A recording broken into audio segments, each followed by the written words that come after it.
Hello friends, आप देख रहे हैं आपका चैनल शेयर बाजार विद आयुष। और दोस्तों, बात करेंगे इस वीडियो में आईडीएफसी फर्स्ट बैंक के Q3 रिजल्ट्स के बारे में। दोस्तों, कंपनी के नंबर्स निकल के आ चुके हैं और नंबर्स का डिटेल एनालिसिस करेंगे इस वीडियो के अंदर।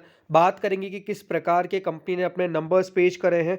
तो वीडियो को पूरा ज़रूर आप देखिएगा। फर्स्ट टाइम अगर आप अपने फ्रेंड्स इस चैनल को विजिट किया, चैनल को ज़रूर सब्सक्राइब कर लीजिएगा। तो सबसे पहले बात करते हैं दोस्तों कंपनी की इनकम अर्न के ऊपर। फ्रेंड्स, जब भी कोई बैंक होता है तो उसका रेवेन्यू फ्रॉम ऑपरेशन नहीं, लेकिन इंटरेस्ट अर्नड होता है। तो इंटरेस्ट अर्न में आपको पता ही कि क्या क्या आता है। Interest on advance bills, income on investment, interest on balances with RBI और अदर्स।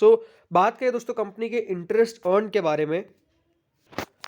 फ्रेंड्स देखिए, सारे फिगर सबसे पहली बात तो लैक्स के अंदर है, तो आपको एक करोड़ में कन्वर्ट करके बता देता हूँ। तो देखिए, कंपनी का जो लास्ट ईयर का इंटरेस्ट अर्न था वो था करीबन 4,429 करोड़, 4,429 करोड़ के आसपास। दोस्तों, कंपनी ने पिछले साल अपना इंटरेस्ट अर्न दिखाया था, जिसको आप रेवेन्यू कह सकते हैं। दोस्तों, वो इस साल बढ़ के करीबन 5,911 करोड़ पे हो चुका है। अब देखिए, जंप नजर डालिए, 4,429 करोड़ से बढ़ के 5,911 करोड़। तो कंपनी ने एक मैसिव जंप दिखाया है अपने इंटरेस्ट अर्न के अंदर सालाना तौर पे, राइट। तो सालाना एक बहुत बढ़िया बढ़त है। ये बात करें क्वार्टर ऑन क्वार्टर, तो देखिए कंपनी ने पिछले क्वार्टर में 5,469 करोड़ का अपना इंटरेस्ट अर्न दिखाया था, 5,469 करोड़ का, और वो अब हो गया है 5,911 करोड़ का। तो यहाँ पर भी आपने एक इंप्रेसिव जंप देखा है क्वार्टर ऑन क्वार्टर बेसिस पे। तो यहाँ पर कह सकते हैं कंपनी की जो बैंक की, आईडीएफसी फर्स्ट बैंक की जो इंटरेस्ट अर्न है वो सालाना तौर पे भी बढ़ी है और क्वार्टर ऑन क्वार्टर तौर पर भी एक अच्छी खासी इंक्रीज जो है वो होती हुई नजर आ चुकी है। अब टोटल इनकम की बात करते हैं। टोटल इनकम दोस्तों यहाँ पर है। पिछले साल कंपनी की जो टोटल इनकम थी वो थी करीबन 5,198 करोड़, 5,000, ऑलमोस्ट 200 करोड़ आप मान सकते हैं, बिकॉज 198 करोड़ है। तो 5,200 करोड़ थी पिछले साल, ठीक है। इस बार कितनी हो गई है? वो बढ़ के दोस्तों करीबन 7,064 करोड़ हो गई है, 7,064 करोड़। जी हाँ, 7,064 करोड़ के आसपास कंपनी की टोटल इनकम जो है वो इस बार नजर आई है साल भर साल। यानी आप देख लीजिए ग्रोथ किस प्रकार की है। पिछले क्वार्टर की बात करूं तो दोस्तों, पिछले क्वार्टर में कंपनी ने पेश किया था 6,531 करोड़ का टोटल इनकम, 6,531 करोड़ की टोटल इनकम थी। अब वो बढ़ के 7,064 करोड़ की हो गई है। तो आप कह सकते हैं कि कंपनी के जो टोटल इनकम है उसके अंदर सालाना तौर पर भी बढ़त है, प्लस क्वार्टर ऑन क्वार्टर तौर पर भी बढ़त है। यानी दोनों जो है वो उसमें एक अच्छा खासा इंक्रीज हम कह सकते हैं कंपनी के टोटल इनकम के अंदर नजर आया है। Undoubtedly it's a very big positive thing, because numbers इस प्रकार के जब निकल के आ रहे हैं तो वो अनडाउटेडली काफ़ी ज़्यादा बढ़िया नज़र आते हैं। तो ये तो दोस्तों हमने बात करी थी अभी टोटल इनकम के बारे में। अब बात करते हैं पीबीटी, प्रॉफिट बिफोर टैक्स। सी, प्रॉफिट बिफोर टैक्स अपने आप में बहुत इंपॉर्टेंट होता है, बिकॉज कितना टैक्स से पहले पहले कंपनी का मुनाफा आ रहा है वो हमको नजर आना चाहिए। तो देखिए, ये वाला फिगर है कंपनी का पीबीटी का।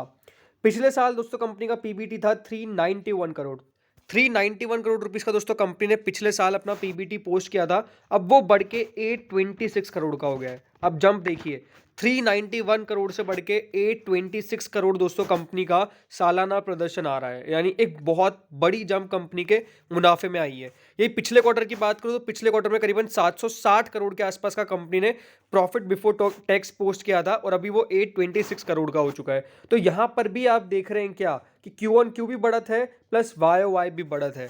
वाई ओ वाई एक बहुत बड़ी छलांग है, और क्यू ऑन क्यू हम कह सकते हैं कि एक बहुत अच्छी छलांग है। डेफिनेटली वो इतनी बड़ी नजर नहीं आती है सालाना, बट कंपनी हर क्वार्टर में बढ़िया प्रदर्शन कर रही है, इसमें कोई डाउट नहीं है। तो ये तो देखिए पीबीटी का आंकड़ा है। अब इसमें टैक्स एक्सपेंस काटने के बाद जो आंकड़ा निकल के आता है वो होता है पीएटी का, प्रॉफिट आफ्टर टैक्स का। अब बात करें दोस्तों कंपनी के पीएटी का, तो पीएटी का आंकड़ा ये है। कंपनी ने पिछले साल पीएटी पोस्ट किया था दोस्तों 290 करोड़ का, 290 करोड़ रुपीस का दोस्तों कंपनी का मुनाफा था, जो अब बढ़ के 616 करोड़ पे आ चुका है। 616 करोड़ पे दोस्तों कंपनी का जो मुनाफा है वो आ चुका है। यानी कंपनी ने ऑलमोस्ट मान के चलिए डबल से ज्यादा जो है वो बढ़त दिखाई है इस साल भर साल के क्वार्टर के अंदर। यानी एक साल में कंपनी का मुनाफा मोर देन डबल से ज़्यादा दोस्तों इंक्रीज हो गया है, यानी yearly on yearly basis company ने एक मैसिव परफॉर्मेंस दिखाई है। एक क्वार्टर ऑन क्वार्टर बात करें तो कंपनी ने करीबन 567 करोड़ रुपीस का, जी हाँ, 567 करोड़ रुपीस का दोस्तों मुनाफा पोस्ट किया था, जो अब बढ़ के 616 करोड़ हो चुका है। तो क्वार्टर ऑन क्वार्टर भी एक अच्छी जंप हमने देखी है। तो ओवरऑल नंबर्स की बात मैं एक ही कर सकता हूं कि नंबर्स काफी बढ़िया निकल के आए हैं, more than expectations, beat estimates undoubtedly. और नंबर्स अगर इस प्रकार के निकल के आ रहे हैं तो अनडाउटेडली ये बैंक को बड़े होने में ज्यादा समय नहीं लगेगा। सी आईडीएफसी फर्स्ट बैंक एक बहुत ही अंडर परफॉर्मिंग स्टॉक है, जिसको जरूर सब अपने रेडार पर रखते हैं, बट अगेन ये एक वो मिस एंड हिट का स्टॉक है, बिकॉज बढ़ता नहीं है। जब बढ़ जाता है तो फिर डेफिनेटली वो एक जोन में जाने के बाद फिर रुक जाता है, फिर ठहर जाता है। लेकिन नंबर्स लगातार दोस्तों जो कंपनी पेश कर रही है उसमें ये दिखा रही है कि हाँ, इस बैंक के अंदर बहुत पोटेंशियल है। और प्राइवेट सेक्टर बैंक होने के कारण मुझे लगता है कि डेफिनेटली कंपनी जिस तरह से नंबर्स पेश भी कर रही है, ये एक बहुत ही बढ़िया अपॉर्चुनिटी मिल जाती है शेयर होल्डर्स को कि इस स्टॉक को किस तरह से होल्ड करना है। तो अब बात करते हैं कंपनी के अर्निंग पर शेयर के बारे में। सो देखिए, ईपीएस से चीज़ें सारी क्लियर हो जाती है, राइट। ईपीएस का मतलब यही होता है कि कंपनी हर शेयर पर कितनी कमाई कर रही है, अर्निंग्स पर शेयर, राइट, इसको ईपीएस बोलते हैं। सो पिछले साल दोस्तों कंपनी का ईपीएस कितना था, 0.46 का, अब कितना हो चुका है, 0.98। आप देख लीजिए कंपनी का ईपीएस मोर देन डबल हो चुका है साल भर साल के अंदर। It increases more than double. See, ये चीज़ें दिखाती है कि हाँ, डेफिनेटली आईडीएफसी फर्स्ट बैंक किस प्रकार से बढ़िया करेगा।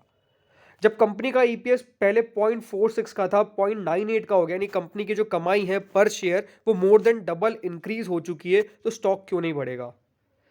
पिछले क्वार्टर में 0.90 की थी, इस क्वार्टर में 0.98 की हो गई है। तो क्वार्टर ऑन क्वार्टर भी जंप नजर आई है। तो अनडाउटेडली जो परफॉर्मेंस है वो कंपनी की स्टैग्नेंट दिखती है, ग्रोथ जो है वो नजर आती है, और अनडाउटेडली ग्रोथ एक विजिबल भी नजर आ रही है कि हाँ, कंपनी अब बढ़िया भी कर रही है। अब बात करें फ्रेंड्स स्टॉक के ऊपर। सो फ्रेंड्स, अब स्टॉक की बात करें तो काउंटर जो है वो फ्राइडे को क्लोज हुआ है 59.45 पे, और लास्ट एक महीने में स्टॉक जो है 5% के रिटर्न, लास्ट 6 महीने में 66% के रिटर्न, और कह सकते हैं अभी इस साल की शुरुआत में थोड़ा सा स्टॉक जो है वो ढीला पड़ा है। बट 52 हफ्तों का हाई जो है इसका 64 रुपये का है, एंड उसके आसपास ही ट्रेड कर रहा है। मैक्स रिटर्न्स की मैं बात करता हूं तो अभी भी स्टॉक जो है वो डेफिनेटली 15% डाउन है अपनी लिस्टिंग से। जब 70 के आसपास ये लिस्ट हुआ और उसके बाद से स्टॉक कुछ ज़्यादा बढ़ोतरी नहीं दिखा पाया। लेकिन अब नंबर्स दोस्तों जब इस प्रकार के निकल के आ रहे हैं, इस प्रकार के फाइनेंशियल्स निकल के आ रहे हैं, ग्रोथ जो है वो नज़र आ रही है, तो वो यही बनता है कि आईडीएफसी फर्स्ट बैंक आप होल्ड करिए। कंपनी जो है वो बढ़िया करेगी, और यही आपको मान के चलना चाहिए, बिकॉज जो चीज़ें हैं वो सुधर रही है, राइट।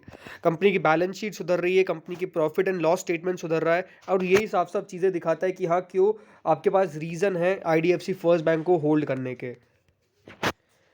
इसमें आप शेयर होल्डिंग पैटर्न से समझिए ज़रूर, कंपनी के प्रमोटर्स लगातार थोड़ी थोड़ी स्टेक कम करते जा रहे हैं, ये एक पॉइंट है जो हमेशा आपको चिंता में डालेगा। बट ओवरऑल अगर मैं एफ की बात करता हूँ तो आज एफ के पास 20% तक की हिस्सेदारी है, और इसमें बड़े बड़े फंड्स है, राइट।